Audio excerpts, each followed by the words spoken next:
meetings with a report from Director of Public Works. He's not here, so when he comes, when he arrives, we'll move that agenda item. Information items for discussion. We have 201 Sabine Avenue. We have a sample proposal, and ask Mr. Metric to tell us about this sample proposal that we received from Real Estate Strategies. Sure, yeah.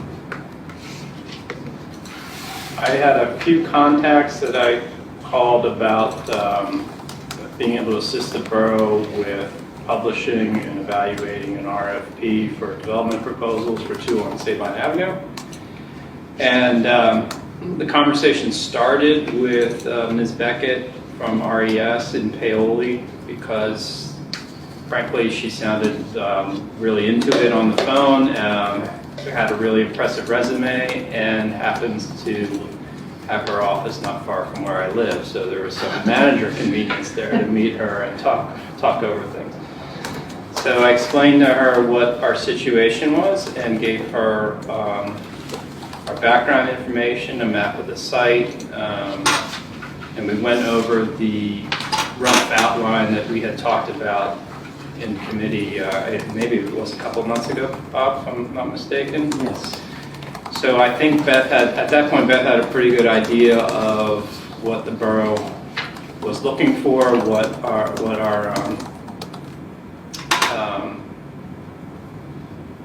our constraints were, and what our timing was, and I asked her to put together a proposal to shepherd that process on behalf of the borough, and this is what we're looking at today, which gives us a good cost estimate for what that work would look like in 2020, so we can budget for it in 2020. I gotta be honest with you, Beth really impressed me, very, very competent professional, very good resume. This is not a proposal for the borough to work necessarily with her, but it's a proposal that gives us a framework to be able to budget, and then we can talk about who we work with. So I wanted to get some feedback whether or not we were on the right track, and it sounded like what you all were looking for. Why don't we begin when?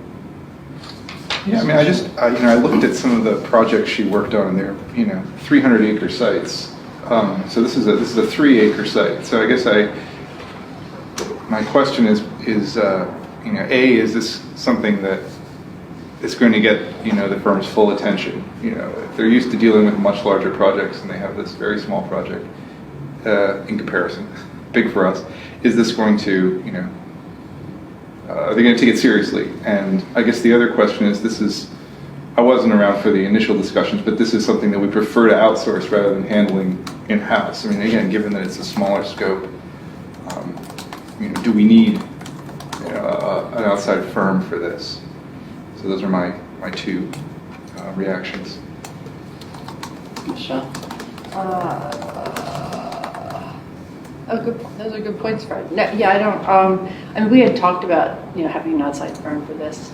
I think we could still change directions. We could decide to do this in-house, right? I mean, we're not like I would be useful to know what smaller projects they've worked on. They may not list them. They may not think they're that impressive and list them in their standard letters, right? But they may have worked on small projects. We'd like to hear from Sean if they're. If we think that they would have their full attention. So that's a really good point. Other than that, I didn't see any provision in here for it, like that they would in any way manage an initial sort of, what's the word we want? I'm too tired.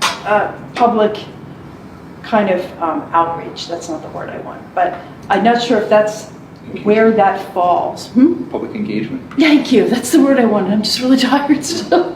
Sort of a public engagement process. That may fall within the RFP. It wouldn't really, or RFQ, whichever way we were to go if we went this way. But I'm not sure that would normally be something that would go. I mean, if we're looking for developers through an RFP, and Real Estate Strategies focus is to help us put together a proposal for that. I'm not sure if we vaulted over the initial public engagement process or how we would work that in. Does that make sense? Yeah. I mean, I don't know if that would be part of their work or if that's something we need to back off and see if that's something they can manage, see if that's something that they think they can put out to the same group of professionals that will be giving proposals for development, or if that's something that we want to decide to do ourselves before we even go down the road of developing a draft, what's the word that she used? So I can use the same word. Solicitation document. So those are my thoughts. Just so I'm clear, what does that look like to you? That's what I don't really know. I mean, I think that's what we need to decide, right? And I don't know if they're the people to help us decide, or if that would be part of that would be part of what we're looking for when we solicit for professional advice. If there'll be a one-stop development, I don't know. Or if that's something we should just decide to bite the bullet and manage that ourselves, on the view that maybe no professional knows our community as well as we do, but that. But the thing of it is what we've talked about before, and this is sort of reminding me of that cart before the horse, right? Like what chicken and egg. To sit down and have a meeting, a community meeting, or engage the community, it really helps to have some concrete information, right? To have some idea of what's logistically feasible of that. So, but that's not the same thing as necessarily looking for a full-on development proposal, right? So maybe Real Estate Solutions are the people to help us do initial feasibility analysis. I'm not sure. So I have a few comments. So here's where I think we are with this. First of all, I'm distracted because there's a term here that I've never heard before, a credential that I've never heard before in this proposal. And it's a CRE. So I guess it's a certified real estate. Or is it certified, or it's a very special term that's sort of it's an elite sort of designation for a realtor and a developer, a realtor. Do you know what it is? CRE, a CRE? Commercial real estate. No, it's not. That's the other thing I'm saying. No, it's a certification. It's a special designation within the industry that indicates that this person has a high level of analytical training in analysis. Counselors of real estate. Counselors of real It's estate. extended on an invitation-only basis. Yeah. Okay. So says the so says the National Association. That's a whole. A counselor of real estate. That's a whole universe of real estate that I never knew existed prior to reading this, and I found that interesting because, in a certain way, there is a level of analysis that's required in helping us to sort of optimize the opportunity. But so I just want to back up for a minute and just say, so it seems to me that what you've done, Sean, which I think is helps us, is you sort of given a verbal RFP to a professional who then provided a sample proposal, and now we have in writing a kind of the proposal that can be that helps us in reverse engineering, that helps you in reverse engineering the request for proposal in a certain way. And that then gives us the opportunity to go out to, while I also think that this person clearly is qualified to do our job, it would be a small one, that in any request for proposal that we put out, we could be sure to specify that we want the full attention of we would want to be assured the full attention of the firm or the professional, and that we would. In our contract with. In our contract, in our contract, and that we would need services to help support us in our professional staff in doing public engagement. And there may be some other things as we read through that we want to make sure are included in our RFP. I guess my question is, would it be helpful to you to have us read this through to see if the language suits our needs specifically, or to read it through to see if we find any other details that you'd want to include in RFP? But omissions, omissions, inclusions, and are we on target for what we want this person to help us with? And we also, Fred brought up a fundamental question of whether we want to go this partnership route in the first place, so we should probably answer that question first. Yeah. Okay. So, I was of two minds. around this question, and I'm still of two minds. That, you know, we in fact, we had decided as a council to budget for a professional who would help us do this at several meetings ago, and that detail, even at as late as the last meeting, I wasn't convinced that we had done that. That's how of two minds I was. However, as I read this proposal and learn about this particular kind of niche of analytical thinking that I didn't know existed, and what I like about this is different than a developer coming to us and saying, I've done an analysis for our purposes and for our needs, where actually this is a person who's saying, well, this is what you've got, and in the universe of not-for-profit or municipal development and or mixed-use multi-owner development strategies, here's how yours kind of thing fits, and this is what it might be. This is how we might value it based on what's happened other places, and they have a lot of credible experience in seeing these things happen. So that I didn't know that. I assumed we would have to work with someone who was already kind of like hooked up with funding strategies and banks and all of that. So I was persuaded that this might be and also I was also surprised at the cost. It's not particularly pricey by comparison to other municipal services that we contract for. It's no, okay. yeah. So I'm done. Yeah, no, I agree. It's not Your too bad. comments. No, I mean, I think that's right. I mean, I feel like what I've learned, what I've come to be comfortable with over the last 2 years, and I'm not a big one to say let's hire a consultant. I'm like the opposite of that. I'm like, what? We can do this ourselves. I have to be, you know, but this was one where I really felt like we went around and around and around, and I think that really what we realized is that we sort of lack the in-house expertise to do that level of analysis. And that if we try to go right to developers, we're dealing with people who are immediately have a vested interest in guiding us in a certain direction that might not be best for us. And then really, because this is such an important asset for the borough, we would be wise to spend a little money up front to make sure we're setting this up right before we just jump into the pool of developers and start swimming with them. So I am persuaded that this is probably the right way to go. I was also surprised that this was relatively, the cost was not as high as I thought. I just see phase 3 is on a fee basis. Well, I think the whole thing is. So, I mean, you know, the cost could be variable depending on how broad we cast a net and how many proposals we have to deal with. And there was something else I wanted to say. The one thing I didn't necessarily see in here that your comments reminded me of, I would like to sort of find out from them more specifically whether they have had experience in that public finance sector, right? I mean, that's just, you know, what their, I mean, they've worked with public sector clients, but I don't know. I mean, we talked when we spoke with some of the information we've got. We've already sort of, in our research, has indicated that there are certain like markets in public finance credits, right? And that kind of, so I would like to know what their comfort level is with putting together those, or knowing where to go to put together those financing deals. How to navigate and package funding.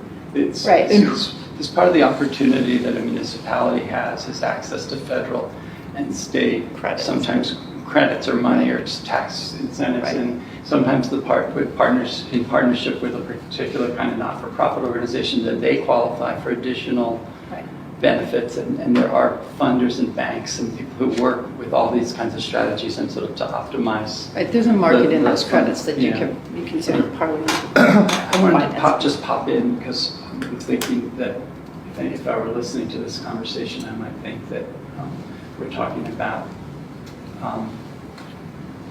doing something with the Sabine Avenue property, and I think what I like about this kind of professional, the CRE type professional, is they can look at the existing asset and they can look at all the data that you've gathered on that property and asset and all the work that you've done and that the borough's done in creating a capital plan and sort of gauge what's the value of restoration and renovation versus Yeah. building something new, Of course. and then and that's just, Yeah. that's satisfying to me, because that's kind of that's the big question. Right, Yeah. exactly. Whereas if you were immediately go out to developers, they're gonna assume you're gonna build, that they wanna build new. They're gonna wanna build something. Yeah. Right? I Almost think we should certainly. make it clear that we're not going to make any steps without the community engagement process. That this is a very preliminary budgeting, that we're not actually spending the money even now. We're saying this is what it would cost if we did this. We're going to put this in the budget in case we do this, or, so we're ready to do this. But, if we're going to need to talk to the stakeholders and the neighbors and, the community at large before we make any significant decisions. So even this is, I think you have agreement on that among. Right, well, I just wanted to make that With clear. Michelle and I, you definitely have agreement. You're asking another question that I think we should just see if we can move along right now, which is, do the three of us support a recommendation to council of this budget amount, that we include this in next year's budget? Well, let me just ask Okay, Sean is real it quick, because Sean... Premature? Okay. Well, that was the other question, was whether this was too small a project. And it seemed like Sean had a personal, you felt that the person you spoke to was very engaged and very interested, and that this would not be, sort of a side, a tiny little side project for them, that this would be something they would, fully engage. Nobody stays in business and consulting if they don't give their clients their full attention. So I don't know how any other way to answer that question other than to just for you all to have that interaction with that consultant and see where you're. Since ultimately council authorizes contracts and agreements with third-party consultants, find out where your comfort level is, because you're asking me. I think what you're asking In your is judgment. kind of like an evaluative question. I say yes. I say Yeah, okay. absolutely. You go to a firm that has 25 years experience with. You're going to have 3 people on the project that together have 75 years experience, and you sit across the table from somebody and you share a coffee and you get a good vibe from them that they're good social emotional skills, they understand what they're doing, and they're smart, and you feel good about it. It doesn't mean that's the people we're going to work with, but the question of whether they would just do the deal and throw it in the hopper, that's let's hope that doesn't happen, and if it does happen, we have to have a reaction to it, because sometimes that happens with our partners, whether it's maintenance providers, or I look at Ed, because Ed deals with a lot of maintenance providers, and we've got to make sure we get the services we've contracted for, so we should be really clear about what we want them to do for us. They're a small firm. They're a small firm. And I looked them up, and I had 10 years experience working in a small architectural firm. So we had really, really big clients, and we had some really teeny tiny clients. And everybody got the attention of the partners, and there was a kind of, that's my limited experience. It was, I don't, or just from working with, you've worked in small firms before, haven't you also? No, the only firm I've worked in was a pretty large one. Large one? Did you have small clients? Yeah. Did they get attention? Not always. Okay. So I was an associate. They got my maybe- attention, but not the partners. And maybe that is to do with scale. Yeah. Like, we might not want to work with a huge CRE type for real estate strategies firm. I think you're onto something there. We've always noted that I think our best partnerships happen when the scale of the organization meets the scale of the client. If we're looking for, it can be anything, an electrician, like a smaller operation with people who are hungry and want to do the deal, we'll do business with them, because we do, in their universe of clients, we're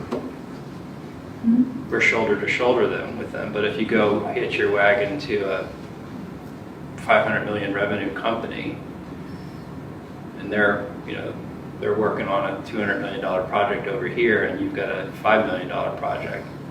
I've noticed the issue you're talking about. Sure. Okay. Yeah. All right. So can we talk about this, whether we recommend to council this amount? I'm really just asking, Can I clarify one yeah. point with that, Bob? Sure. Pardon me. Please. Last year's budget number was $10,290, which paid for the planning service contract with Montgomery County Planning Commission. That goes up maybe 3% year over year. So I'm going to give you a range of what's in the budget for next year, which is an additional like 11,500, give or take, plus or minus $500 for RESs or a firm's services. So it would be RES, but Michelle's point about it being not to exceed and at an hourly rate could be variable, right? Right. We could go down this road, and if it gets longer than we thought it would be, or we spend more time churning a particular issue or point in the project, we could go over, because it's not to exceed proposal. But maybe that's something else we can fit back into the scope and say, can you complete and deliver A, B, and C at an hourly rate with a not to exceed number, so we can get a little more assurance of what our budget number is right now. But for now, we're at 12, what did I say, 11.5? 11. Yeah. So just for background, starting in, I think, 2012, the borough began to contract with Montgomery County Planning. Prior to 2012, the borough would contract out with private planning companies. And there were different contracts. There were several different contracts over the past years. And the county was able to provide sort of like full services and on a 3-year contract for a lot of services for a very favorable fee. And I think we kept that contract going. And I don't know where we are in the current contract. Are we re-upping next year? Or? One more year. We have one more year, so we're still getting that very favorable multi-year contract rate next year from the county. And that covers. That covers like lots of analysis, study. They did the comp plan. They did the zoning ordinance. They're doing. They work with our solicitor in doing amendments to the zoning ordinance. They're working on the saldo. They even did graphics. Like we asked them if they would do a poster for on the comp plan, and they made the poster. And that was all. There were no extras in that, were there? They did. They did a lot of work, and they've always. I think you have a good relationship with them. They're responsive. Yeah. Really good. So it's pretty. It's a great benefit. Yeah, it's a benefit, and it's a government service, so it's like government serving government. So it's they're made to service small boroughs and townships. So You're bringing that up as a baseline number, right? Because these are not otherwise connected. oh, I'm glad you're clarifying that. I didn't understand. I wasn't sure I understood either. So we have 10,290 plus 3% in the budget for Montco, and then in addition 11.5. Yeah, that's for why additional services. That's why your planning service expense line item is climbing, 118% year over year. Yeah. That's Just making sure. tight. Yeah, no, thank you. I will. Any other? It's not a concern, it's just a question. Okay. Michelle, are you good with the number? Yeah, I think that's fine. I was comfortable with the numbers. I think not to exceed is maybe a good way to try to keep things under control for phases 1 and 2. Phase 3, which is the more variable phase, it also strikes me as likely something where the point in the process where we will need less outside assistance. And when it comes to actually evaluating proposals and making decisions. Mm-hmm. I think where we really need the most help is in putting together the solicitation process and sort of just the initial analysis that we've all discussed and community engagement. Well, so here's how if this works for you, Sean, this is how I'd like to leave this. I'd like to say this is sort of a RFP in reverse because it's a reflection of a verbal RFP. Right. We're going to recommend a budget amount to the council. Why don't we now in the next month reread this carefully, really go through it, make sure there's nothing, that we don't have any additional questions or concerns, or that there's no sort of false assumption here in this proposal.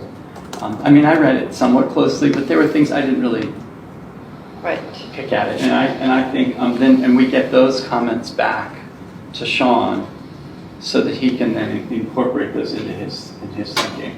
But And and if we need to go, and we can, we can go back to this, we'll ask Sean how he wants to do this, But with respect to the budget amount, we would probably want to say that 11.5 is right now the proposed amount to budget for 2020 for these services. Is that accurate? That's, yeah, Okay, I mean, I think, do you want, And as that a committee, seems- for us to decide whether or not we recommend that today, right? Because we want to Yeah. get this budget together. Exactly. I'm comfortable with that okay, number. and so. I think that's what I think we can take we're all that. saying, we're good with you Yeah. making that recommendation, with making that recommendation to council. pending a conversation with Beth about clarifying the public engagement scope, and if she comes back and says, all right, we weren't thinking that, that probably makes phase 2 a little beefier, I'll let you know what that number is. Okay. I mean, or if she says we prefer you to handle, I mean, it's not her thing, I mean, either way, it just needs to be clarified. Yeah, if it's not her thing, or if it's not this kind of firm's thing, who would they have to bring in? Who would we, that may be when we look. And again, are there other firms? It's that we- important, it's an important step as you sort of underscore Something. the I mean, process, yeah. Are there other firms right now, Sean, that you haven't talked to yet? No. That you think that we might want to talk to, or just, yeah? Not there yet.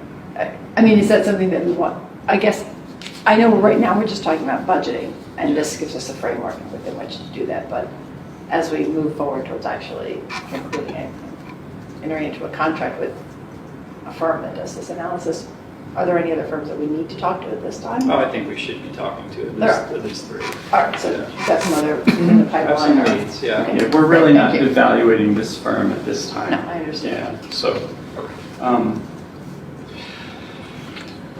we're more evaluating the content and using the budget number. Mhm. So that's, okay, good. We're done with that item then. All right, this is good. So, and we have a task for the coming month, just to really push through this again. Ed, would you like to do your update now? It's up to you. We'll change the agenda, then we'll come back and talk about the Norbert Avenue Bridge. Our street sweeping program is underway throughout the borough. Typically, we just do downtown on a bi-daily basis, but now we're going throughout the borough, doing the leaf and street sweeping, performing leaf cleanup in the parks, both parks, Norbert and Sabine. We've done extensive work yesterday in Norbert Park, and we're doing a lot of work in Sabine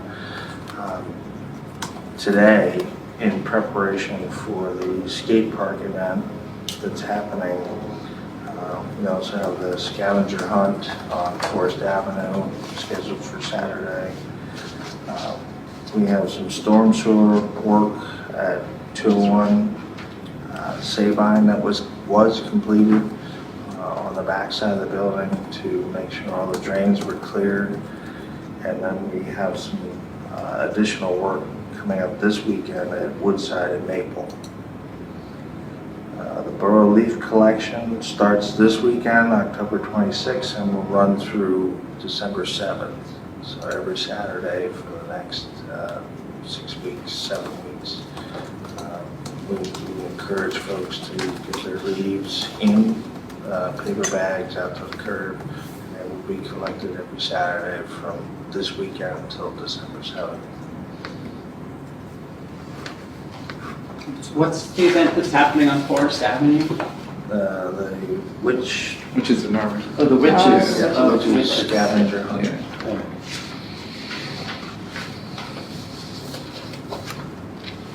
That's all I have, sir.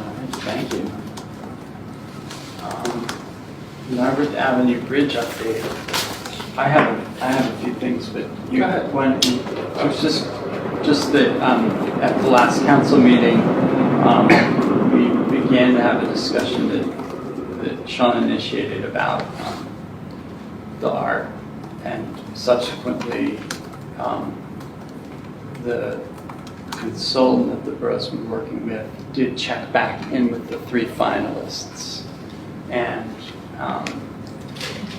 asked them if they were still ready, willing, and able to participate in the production and completion of the project.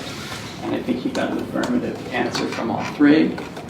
So that's actually an option at this point. He's also working to get budget numbers from them, just a budgeting number from them for how much their fees would be to complete the work. And he's looking to various manufacturers of these kind of concrete panels to get a budget number for how much it would cost to make the panels. So there's two numbers there. There's the payment for the artist and there's the payment for the manufacturing of the panels. I suppose the installation and the attachment of the panels is kind of probably part of the contract for the production of the bridge. But it's a detail we don't have to be too worried about at this moment. But I just did want to say for our, to have this in our minds, the panels dimensions, what the borough is proposing is 12 panels on each side of the bridge, on the inner faces of the bridge. And I sent those images to you from the business, I think it's from Business Weekly. It was published, the RFP, or the RFQ for the artist was published in a journal like in 2015. So I just sent you that link, I think. And anyone can see that. And it shows that there's two areas on either side of the bridge, 12 panels, they're 37 inches tall, 45 and 3/16 inches wide. So it's a really known kind of, it's a known and understood scope of work. It's like, I guess it's 24 panels, each of that dimension. They're made of concrete, and there's some thickness that's been specified by the architect. And they'll have images on them or something on them, cast into the panel. And I guess the question that takes us back to the question you asked us, like, do we want the architect to participate as well? It seems to me that the architects could also present a proposal for what's on the panels if they wanted to, and if we want them to. And I personally think that would be sort of like our safety option. That if for some reason the three artists that have been the three finalists do work that isn't acceptable to the community, we have this sort of fallback, which is the architect's panels, which would, they've designed the bridge, so I'm assuming they will design something that will be quiet and will go with the bridge. But, I'm hopeful that we'll get really high quality WPA, caliber work for our new bridge, and that would be really exciting, and we'll be excited to fund it. But if not, we could have this fallback. So that's my comments on that part. I know that you have more, other things to talk about. Yeah. Well, with regard to the bridge art, I think because we've shuffled our meeting schedule around a little bit, I was looking, we'll be able to talk more in detail that Monday before the November business meeting in this committee about action to take at that business meeting. Okay. That'll have to do with the bridge art. I would need council to approve those contracts that were drafted and partially executed with the artists so that I can sign them and they can be paid, should council choose to do that. And at that meeting, we can have some more information about the dollars, the fabrication costs, and what funding, what portion of that is covered under the bridge funding and what portion of it isn't, so you have a clear picture of what you're getting into. So we're not planning on taking any action until November business meeting on that matter. So we'll have a meeting before that. Yeah. We should have more information. Yep. What we do know we are going to be taking care of at that business meeting is another easement was settled. There are 6 property owners we're negotiating purchases of property from. One of those is the Borough, so we already did that deal. You approved that at the last business meeting. It leaves us 5. One of the remaining 5 is with Amtrak, and that's going to take some some time. So of the 4 that are remaining with sort of private independent landowners, we will have had, with this transaction, we'll have 2 of them put away. And I'm confident that I'm working with the other 2 just to see where their heads are at. But the borough has a representative working for us as a sub-consultant, Arrow Land Solutions. We're selected to help us negotiate these transactions. So they're doing a lot of the nuts and bolts conversations with them, but I'm going to check in with those landowners just to make sure everything's going smoothly and we can get those 2 deals done so that we'll have 5 out of 6 in the bag shortly, and then the last one to do will be Amtrak, which will take a little bit longer. It's the largest one, and there's rules and regulations about how to buy land from a railroad to make it a little more arduous. Other than that, our foundation submission was submitted on October 3rd to PennDOT, so they're looking at that. That is the second iteration of our foundation submission, so we don't expect a lot of recommended changes. We're already 4 weeks out from that submission. Traffic control submission was submitted September 5. We don't expect there to be any problems with what we've shown them, and that's the how are you managing detours, how are you managing ped access during construction. When those 2 things come back and approved from PennDOT and the architectural set is finalized, it's about 90% complete. All things will be put together as a final design package to be submitted to PennDOT. That should happen before the end of this year.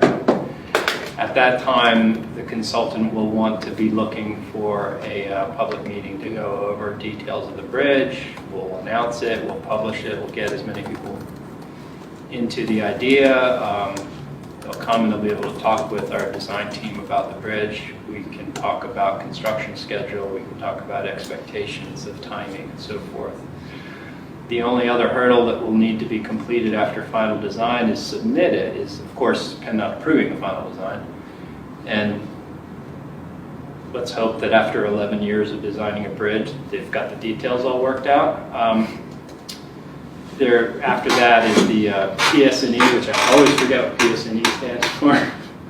Plan specifications and E, whatever E is. And those are kind of the final submittals that an architect would give back to a community or a client about how they're actually going to build something.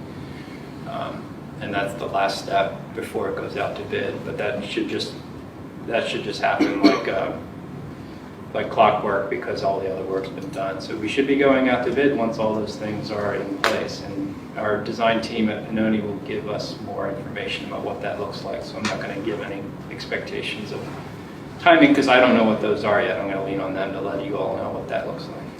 Where does the Amtrak easement fit on the bridge planning? I mean, is that a separate process getting the easement, or is that part of the approval for the design process as well? It's a concurrent process that has to be resolved before you can go to construction. Can we go out to bid? If it's Can we get not- PennDOT approval prior to the Amtrak? No. Resolved. Okay, all All right, right, okay. so it needs to be done before the, okay. Yeah. I'm holding my breath. Yeah. So I kind of jumped ahead and I talked about our action item that we'll have in November, and potentially we will probably have another one pending our second infrastructure meeting when we talk about the art. Super. Shall we go to the 2020 operating budget then? Yeah, we have not done anything since I last spoke to you about it. We've been busy with some other things downstairs. What's happening between now and our meeting on the 6th, just a reminder to you all, the meeting on the 6th will include a presentation by me talking about how the budget is looking for 2020, and there will be a document that you'll have to take action on to publish, to say, motion and approve publishing of a preliminary budget. That's because of the timing of how to adopt a budget. We have to do it at our workshop meeting in November if we want to adopt a budget at our business meeting in December, just because of the way those meetings fall on the calendar. Doesn't mean once you publish the draft, doesn't mean we can't keep changing and working on it, which I intend to lead that conversation on with you during that time. So this is the beginning of those conversations about the operating budget. Since we're in an infrastructure meeting, the Director of Public Works is here. There are a few discretionary items in the Public Works budget, such as downtown streetscape, parks and open space maintenance, and shade tree planting and planning. In an ideal world, we would be tripling all of those numbers so we could get at and really start to do some fundamental transformations. But our strategies and discussions with Ed is to maintain the dollar amounts from 19 to 20 and create maintenance and improvement plans and some expectations about what gets done and what times of year, what those things cost, and start to map out our routine maintenance. And then we can put another layer on top of that of sort of you can classify it as improvement style of maintenance. That would be for instance, the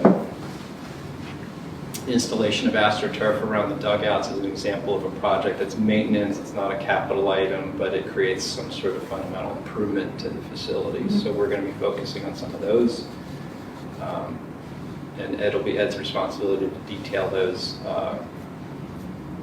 projects out for you all. But going from 19 to 20, our decision was to keep those dollar amounts flat, manage within those dollar amounts, develop those plans and purposes so that when we're around here again next year talking about it, we can say if we want to raise the Parks and Open Space budget by 30%, add $6,000 to it, we can tell you what you're getting for that and give you the plan of this is what we do as a routine, this is what we want to add, and this is to deliver what you're getting for those dollar amounts. So I guess my concern with that, which I sent in an email, is that we've gone over our budget. The budget for at least Parks and Open Space has been 20 for the last several years, and we've gone at least $5,000 over that for the last several years as well. So it seems like we are under budgeting for what we're actually doing. I'll see if you want to talk more about that on Tuesday when we meet. But that looked to me like something where we're budgeting a number too low for routine stuff that we have been doing. Yeah. So. Yeah. Michelle? I want to ask, so I just want to reflect back to what I think I hear you saying, which is that like next year we budget roughly the same amount that we budgeted last year. And the goal would be to do mostly maintenance. I guess did you use the word routine maintenance? And that any kind of major improvements sometimes will be built into the routine maintenance, and we can expect to see some of that, but that really it's 2021 would be the year where we'll be prepared because we'll have some sense of the scope and the possibilities for improvements, like bigger improvements, and that would be the year that we might look to spending more on more significant steps. And you'll be able to kind of scope those out for us and working with the community, working with the boards and commissions in the community, and kind of responding to things that are coming, both that you're seeing and that are coming to you. So is that accurate? What I just said, basically. Yes, we're defining how we spend our current funding for maintenance and improvements, and seeing where we can refine that, if you will. And that's why I want to try to keep the budget flat for the moment, so that I can better understand how we're spending our dollars and how we can possibly shift some of the current dollars that we have budgeted for improvements, and then come up with a greater plan going forward for the large improvements that you mentioned. Okay, so just to tag on to that, I'm aware that there's within our community, the residents have many wishes, for new things and for enhancements that say get us closer to our goal of achieving energy, clean energy goals. Sure. And one example of that would be EV charging. And I know that you've been looking at that. I'm just, in my mind, is the expectation kind of that that's more like probably a 2021 type improvement, or not necessarily? How would that type of thing fit in? I don't want to get into the merits of that. I just wanted to kind of use that as an example. I'm working with the Environmental Okay. Council to see, the advisory council to see how we can do that. We have some proposals in. There's a lot of state dollars available for those type of projects. It's the locations and where we can possibly install those throughout the borough, but yes, that's in consideration. Okay, so that kind of thing can be thought about and maybe considered. It's just not going to be something we would fund at this point. It might be that the funding comes out of grants or other available money available to the borough. Yeah, That's the hope. And that's if this part of, yeah. And if the solution is a charging station, for instance, that's a durable asset that's going to last more than a year and cost more than $2,500, we'll plug that into the, no pun intended, the capital plan cycle and budgeting. So we'll be talking about that in April and May. Gotcha. Yeah. Okay. We are looking at it now. Okay, understood. Yeah, I appreciate that. And I wanted to use it was only an example because I think there are other things that are on the wish lists on our wish lists. Yeah. Yeah, I mean, my biggest wish list item is for the borough to fix its sidewalks, to work with, for the scope of the budget, fix its own sidewalks, fix the broken segments that are borough owned, and hoping to talk more with Sean about this and see how that would shake out in the budget. But I hope to bring this up again maybe next meeting. But that would be the thing I'm most focused on for this budget cycle that relates to infrastructure, is fixing our sidewalks. Could we just stay on that for like 3 minutes or so? I just so is there kind of an inventory for, or has an assessment been made of borough sidewalks? Yes. And is there kind of do you have a scope of what needs to be done at this point? Okay. Is that money being put in, is that being considered essential maintenance in the 2020 budget? Like, or is there some other way, is that a capital kind of issue? They're both capital issues, and I say both because we have an idea of and a number for 201 Save Line. We own those sidewalks, and there's a lot of concrete work that needs to be done up there. That's budgeted. And in our Norbert Park budget dollars, we're hoping we have enough room to not only do the baseball netting, but have money for sidewalks that are part of Norbert Park. The estimate, I think, that we came up with was there's about $27,000 worth of sidewalk work that needs to be done around the perimeter of the park that we own. Now, we may not, depending on where everything shakes out, we may not be able to do all of it in the spring, and we may be coming back and then having another capital plan sidewalk conversation where maybe we can get some more money so I can get everything fixed and done. It sounds like your intention for 2020 is just to go as far as you can with the dollars available, and then continue that project in 2021. Yeah, because we can't do that work until there's no way we could get it done before the cold weather comes, and you can't pour concrete in the winter. Yeah. I mean, right. You kind of can, but right. It's not. It doesn't help the quality of the concrete. Did you want to? Well, it's just, speaking through my experience with Rec Board, I'm not sure that when you put a line item in the budget for the parks, I'm not sure they were expecting that to be spent on sidewalk maintenance around the park. Whether that is, they seem like two different things to me. But I appreciate the idea. I'd love to see it fixed. So I just question whether park funds are the best source of funding for sidewalk maintenance in general. Yeah, and I think your point yesterday in our conversation about there needing to be tangible things that people are people use in the park that are passive, active, recreational. We need to find dollars. There's plenty of need in the park for those things. We need to find to do some of that work too. And how it all shakes out yet, I'm not sure. Is that kind of connected to your observation or your concern that maybe we're not putting enough in the budget for these kind of? I mean, I'm just observing that this budget item that we've had has gone over for the last several years. So that's a suggestion that it was under budgeted. It should have been, the budget level should have been higher. But that's not the capital budget. That is the operating budget, right? We were It's an taking immediate sidewalks. operating budget line item for parks and open space. And we've gone over budget for at least 3 years on that, maybe more.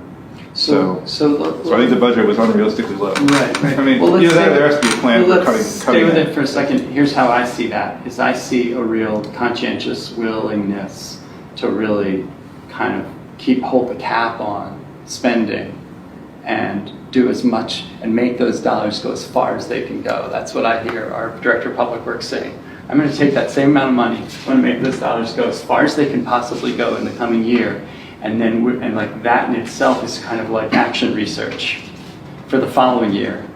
And yes, maybe there wasn't enough in the budget last year, but we're still going to squeeze as much out of that resource as possible in the coming year, so that we have so that we can set expectations more appropriately for the following year.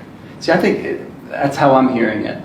Well, I mean, either the budget is set too low, or we need to have a plan how we're going to spend less money. I mean, those are the two things. I think that's a fair thing. Okay. I mean, for the past 3 years, we haven't had a Director of Public Works, we haven't had Ed in that position. So I think that if you feel like you need more time to get a truly accurate baseline in our current resources, then, I think that's fine to keep. Given that we don't have the luxury of expanding our budget as much as we'd like, I respect your opinion that we need another year to see what we can really do with current funding and then expand it. We're seeing, and I mean, not to be Pollyanna about this, but we're seeing more improvements in the borough in recent few years than I've seen in my lifetime of living here all at once. I mean, with the exception of special projects. Like the crosswalks are all painted. Yeah. Never seen that. I mean, it's like they're painted and to me, that's wonderful. And that's like a good use of our our money. But I do, not dismissing the concern you have about, because I think it seems to me that like we look to 2021 to make sure like that's the year that, really look to beef it up. Yeah. Like I said, 2020, give me some time. Yeah. And I'm going to be creative next year as I've been creative this year. So I appreciate your thoughts and suggestions, but give me I'm some really more impressed time. with what we've seen, Ed, already be able to wring out of the sponge. Like, Yeah. Wringing out the sponge. Is there anything else before we go to public comment from you guys? Like any new business, old business? We'll roll them into one. Two things. One, I bet Fred's going to bring up, so I won't. But about the bridge configuration, whether. I figured I figured you were going to bring it up.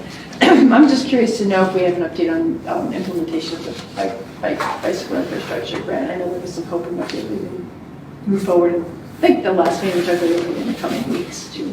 Yeah, the order's been placed for those pieces of equipment, so we're just waiting it to be delivered. And what I'd really like to do is like let's publicize what's going on. Let's talk to the bicycle club and get some pictures, some social media activity, some positive talk, positive press about putting those things in. And by the way, Montgomery County would very much appreciate that too. There's an entire way to plug in social media posts to them, and they repost and reshare, and they feel good about it. Makes them look good. Yeah. Makes them want to partner good with you again in the partners. future. So that's kind of our Absolutely. plan once we get that stuff in house. 4 to 6 weeks. We can probably the Fountain Work can. happen until, can the fountain work happen before spring, or is it gonna need to wait, because there's, I think we may be able to get it installed this fall, but it may have to be turned back off because Yeah. of the freezing, but it's on order as oh, well. there's concrete work that's gonna need to be done, right, as well? There's some concrete work, there's some underground work. That for might the even take meter. place now. I'm sorry? That might even take place now, that's exciting. We'll see. Everything's been ordered, we're waiting for the components to get here before I can commit to an I install understand. date, so, That's great. yeah. It's very exciting. The, just another item is just that whenever you post photos of the Public Works crew doing special projects, and it's really, it has high impact, and I really Yeah. always appreciate it. So, you know, just, that's all, I love seeing those things. So whenever you have an opportunity, you know, even every week if you can, like a little Okay. something, because it's, I think it interests residents, and it's always Absolutely. inspiring to see what's happening.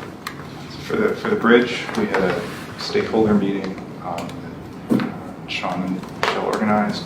We had about 10 people, I think, who were in the room. Gigi was also there, as well as a cycling club and several business owners and a traffic engineer. So I think it was a productive meeting. Everybody shared their concerns and shared various suggestions for how to go forward. Traffic engineer is looking them over. I think his main concern was trying to slow traffic coming from the south to the north. He felt that the current design had a slowing effect, and that changing the configuration might not have that same slowing effect that he wanted to get. So he's considering other options. He's hoping to bring something back to us by the business meeting, ideally by the workshop meeting, definitely by the business meeting. We'll have another plan to consider. I think, Sean, is there anything else you got out of that meeting? Or? There was a fruitful conversation about near-term changes, improvements, sign and curb, and then I think you and John John and I met for about an hour, went uptown, hour and a half on the bridge. hand in hand. Doing There to some, talk about it. doing some exact measurements to make sure that the shifting process could be implemented. There's one sign change that we're trying to do immediately. As soon as next week, I have to look at our sign inventory. But until he comes up with his final plan, we're kind of waiting to see. Again, it's a measurement issue, making appropriate space for the bicycle and pedestrian walkway, as well as the vehicle access. So we're trying to make sure that all that is appropriate and not approved before he makes I a think plan. everyone wants to make sure we get this right, and we do not have to revisit this issue in the future with the engineer. So Yes, but there's a lot of PennDOT issues. I mean, you have to have appropriate lane widths and pedestrian, signage.